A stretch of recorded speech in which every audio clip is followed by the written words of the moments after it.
You know what I'm going to be talking about today, guys? You might be familiar with it. You should be very familiar with it because I think everybody has this in their life. And I think this is a great thing to have in your life. And that's competition. You know, I consider I'm one of the most subtly competitive people I know. I'll never admit it, like to one of my friends, if I'm trying and I'm being competitive, but I'm almost always competitive. I feel like I have this weird thing where I don't want to be inferior to others. Call it an inferiority complex if you might, but I don't really know what the whole shabam with an inferiority complex is. So I'm not going to label it. I just want to be great at a lot of stuff. And it's pretty easy to see if you're not great at stuff if other people are doing better than you, because you're like, wait, they're doing better than me and they're doing great. And how many people can be doing great? There's only 3 people that can be doing great at a time at any given thing. Take being the president. You got Donald Trump, you got Elon Musk, and then you got Marco Rubio. Those are the 3 people being great at the presidency right now. See, that proves my point. Only 3 people can be great at anything. And you gotta compete to get to be that one of those 3 people doing great.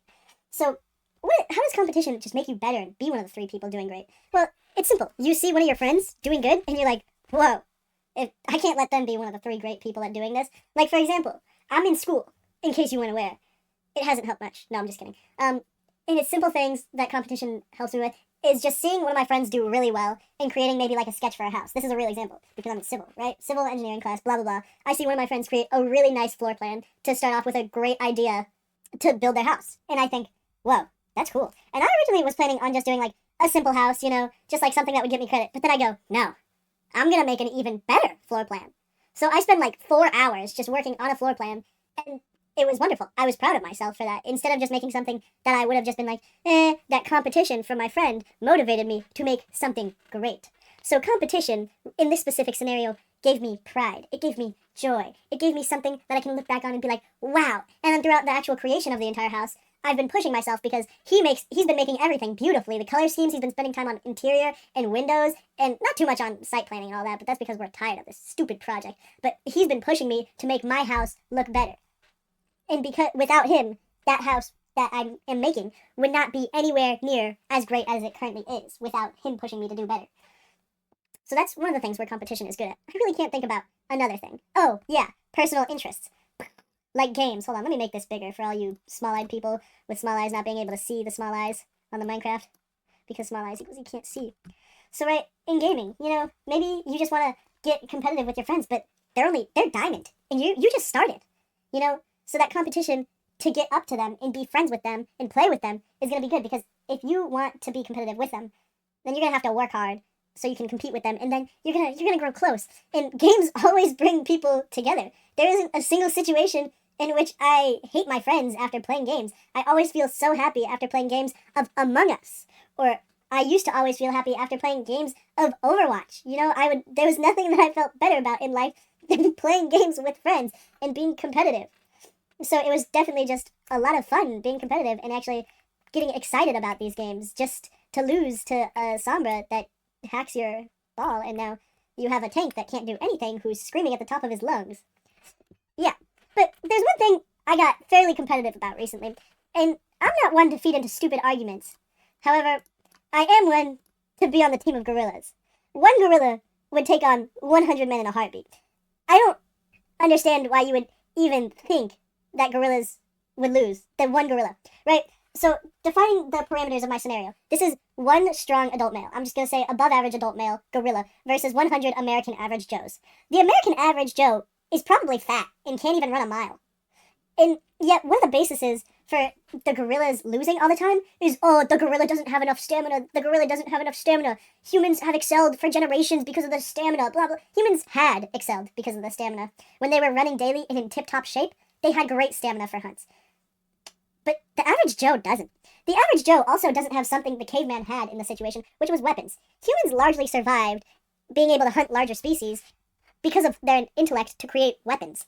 If this is a base platform, no outside materials, just straight hands, this gorilla is tearing humans apart. And it's not like a gorilla's going to throw a punch and you're going to get injured. A gorilla's going to throw a punch and you're going to die. There is nothing you can do to a gorilla grabbing you and just squeezing you until you die. And the gorilla can do that. It definitely has the strength to do it. And you're not going to knock over the gorilla. It's a quadruped animal. Humans are bipedal. They can be pushed over with ease. You're not pushing over a quadruped gorilla because it's a quadruped and it's incredibly fit. And also, like, another valid argument that I've been hearing is just poke out their eyes. You know, I mean, yeah, you can poke out their eyes. Actually, you really can't. I mean, think, when you're going to poke out a human's eyes, what do? They blink and they immediately go to protect. You know, it's their instinct to protect. Why would a gorilla not have the same exact instinct, if not a stronger instinct, to do that? And also, getting near a human's mouth isn't terrifying. Gorillas have massive canines. Enormous canines. I personally am not putting my fingers anywhere near a gorilla's mouth. I would be so scared if I even put my fingers near a gorilla. They're getting ripped off. I'm gonna look the closer I get to the gorilla, the more limbs disappear until I'm just a limbless anime girl. I'm losing to a gorilla in an instant, and if I'm losing to a gorilla in an instant, and I think I'm above average when it comes to physical condition. Like, yeah, I had asthma, but I can still run a mile. I can still do pull-ups. I go climbing. I go mountain biking. I go hiking. I'd argue I'm fit, and I have an enormous butt, and it's muscle.